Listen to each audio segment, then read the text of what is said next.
Welcome to the Folktale Project. This is Dan Scholz. Today we have part 8 of Beauty and the Beast. And Beauty is on the way to see her family once more, her father and her brothers and sisters.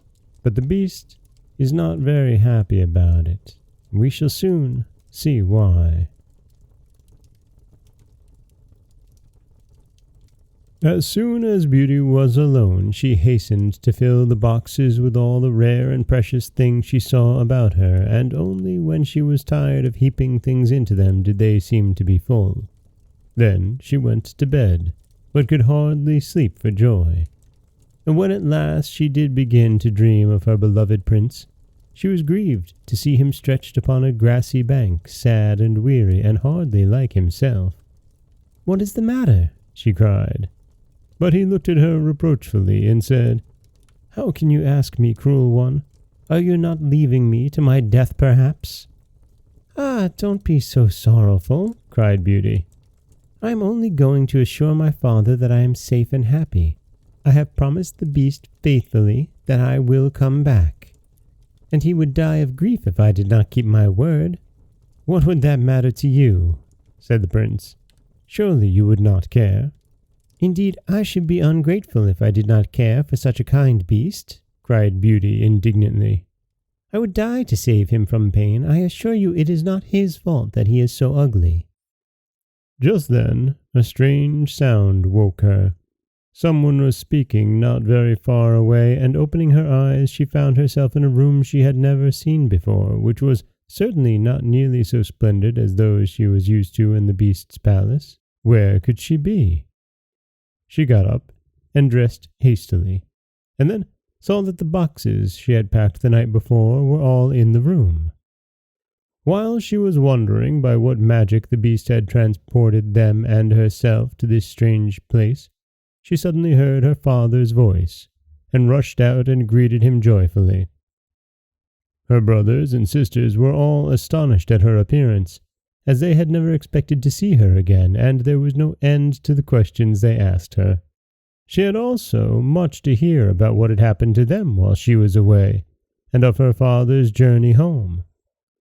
But when they heard that she had only come to be with them for a short time, and then she must go back to the Beast's palace forever, they lamented loudly.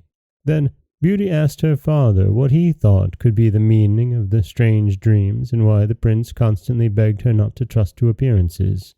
After much consideration, he answered, "You tell me yourself that the Beast, frightful as he is, loves you dearly, and deserves your love and gratitude for his gentleness and kindness.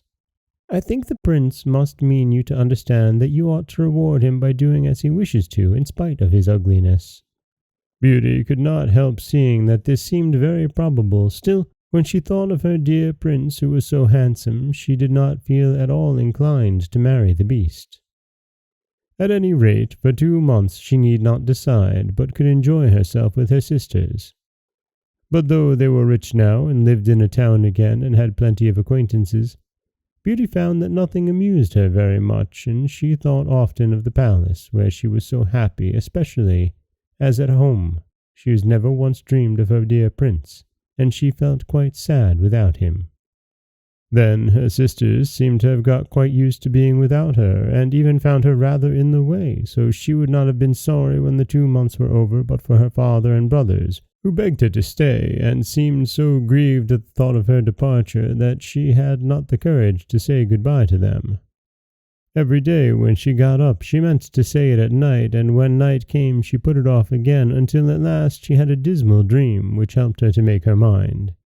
She thought she was wandering in a lonely path in the palace gardens when she heard groans which seemed to come from some bushes hiding at the entrance of a cave, and running quickly to see what could be the matter, she found the Beast, stretched out upon his side, apparently dying.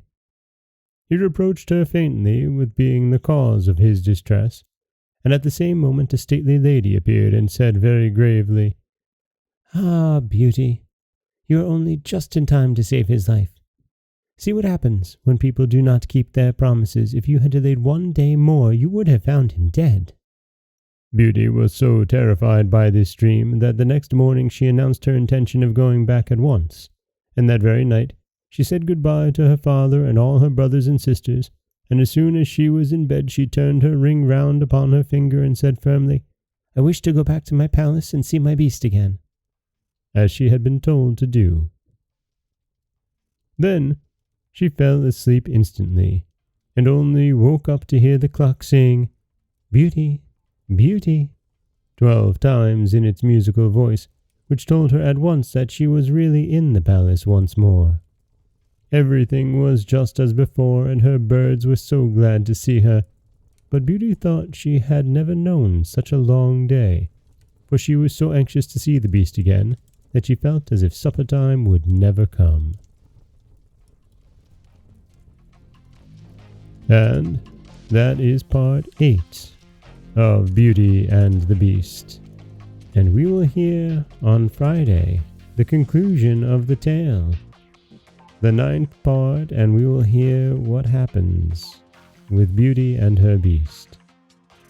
This is Dan Scholz with the Folktale Project. Don't forget that you can subscribe to the podcast on Apple Podcasts, Stitcher, Google Play, Overcast, anywhere you like to get your podcasts. You can follow us on Instagram at Folktale Project. You can find us on Auto Radio, TuneIn Radio, iHeartRadio, Spotify, Amazon Music, anywhere you like to listen. And you can always head over to folktaleproject.com, where you'll find a new story waiting for you every Monday, Wednesday, and Friday. As always, thank you so much for listening.